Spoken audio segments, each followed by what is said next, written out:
Hello, everybody. Good night. I ain't saying that as a closing, but good night because it ain't morning or nothing. But um, I'm gonna talk today about like the seeds that people sow into your life and just the power that it has that you may not understand. You may be wondering why certain things or certain people you can't seem to get over, certain situations keep repeating, or you not getting victory over something. And the reason could very well be because of a seed that somebody else sowed into your life that you accepted. I tell them myself first, I had an iron and an ironing board that a guy bought me, and we were just talking or whatever at the time, and we hadn't gone anywhere inappropriate at that time, but he bought me an iron and an ironing board. And earlier today, I just was looking at it, and God was like, "You gotta throw that away." And I'm like, "What?"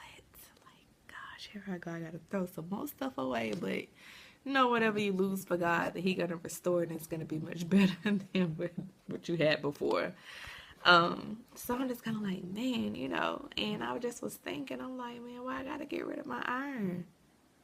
Because the dude sowed a seed. The guy, he sowed a seed into my life. He sowed a seed, and I was carrying that seed around in my household. I can't have that.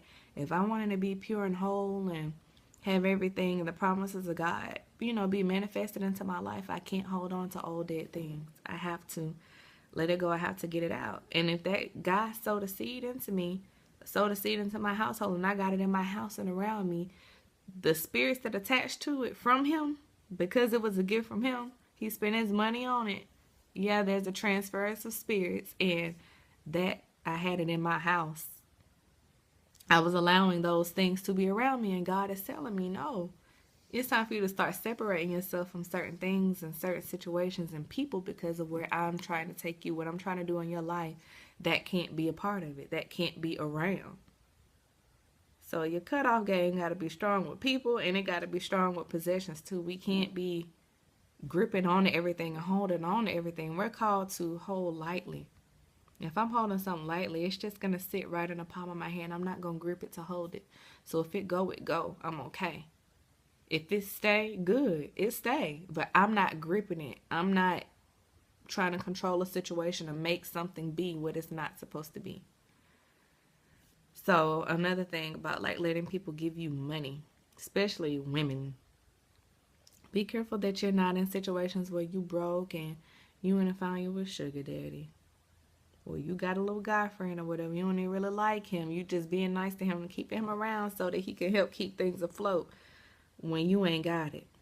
And this man just pouring money into your household. He got your lights on. He putting food in your fridge and you feeding it to your kids and you eating it. And this man got spirits. This man most likely ain't perfect because only Jesus was perfect. But he's sowing into your house.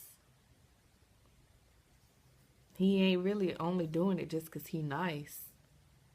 He got an intent behind why he want to give you food today. He got an intent about why he want to pay your power bill for you today. There's a motive behind that, and that seed is being sown into your pretty much your what's the word into your livelihood, your stability, your household. That's serious, man. Where else you gonna go besides your own home if you can't? Be careful about what you bringing in your house. That's where you dwell. That's where you live.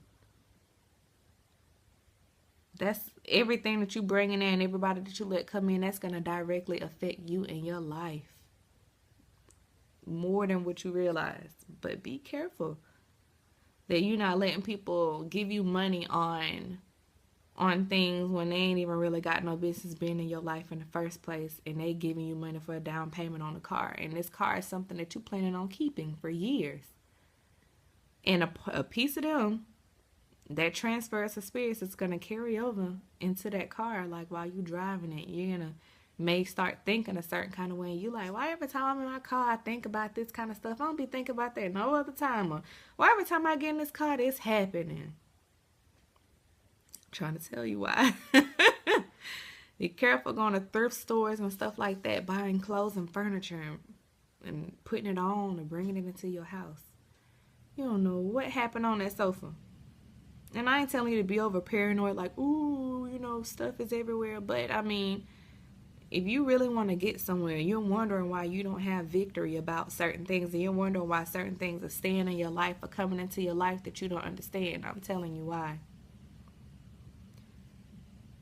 Be careful about that kind of stuff. You don't know what happened on that sofa. People could have used to just sit and smoke weed on that sofa all day long. Now you wondering why you got a thing of addiction going on now, where you may be overeating all you want. You craving sweets and chocolate, and you eating all this candy, or you overeating all this food, and now you may want to smoke a cigarette, or you feeling so stressed out now you feel like you need to have a drink every day. And every time you sit on that sofa, now all of a sudden, yeah, you got to pop open a beer, or yeah, you need to have a drink, or yeah, you need to fire up a blunt, or you need a cigarette, or now you feeling some kind of way.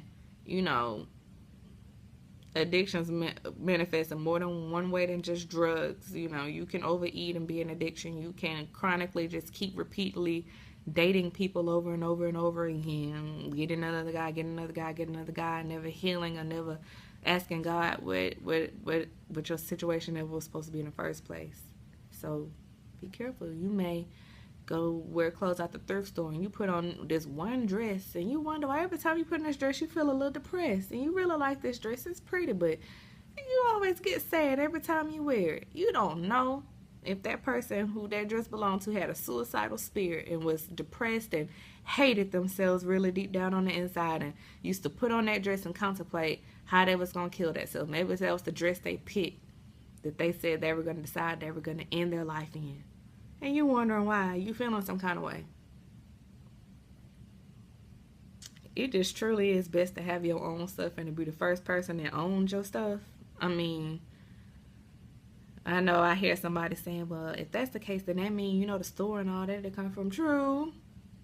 All of that too. Yeah, true. But you have a better chance if it was never really anybody else's possession before yours. Legal ground only works certain ways. Yeah, people can cast spells and pray crazy stuff over things, but when it's really your possession, it holds a bigger weight. You can easily pray over and break it in a little curse or whatever, but demons and stuff that you welcome, you gotta know how to kick them suckers out right. So I'm just telling everyone, because I had to learn it too, and it helps me out a lot to be able to be obedient to God when He tells me to throw away certain stuff, or to get rid of things, or to warn other people about what they let other people sow into their life, what seeds they're letting people plant in their life, and understanding the weight and the magnitude of what that really means when you're accepting stuff from people. You accepting more than what you're getting, more than what you know you're getting a lot of times. And that's just a little key to life that I wanted to share with you guys today, based off my own testimony today. And you can't be gripping on everything and want to hold on to everything. Some stuff you got to let go to be blessed. You got to let go of a lot of things to be blessed and to keep growing in God. You can't stay the same, and you can't keep the same mindsets, and you can't allow the same things to be in your company. You have to be discerning and understanding and desiring God enough to make those sacrifices and those changes for your life. And always know God will restore. And He restored better than the way it was taken away, the way that you let it go. So be blessed, and y'all have a good night. Love you.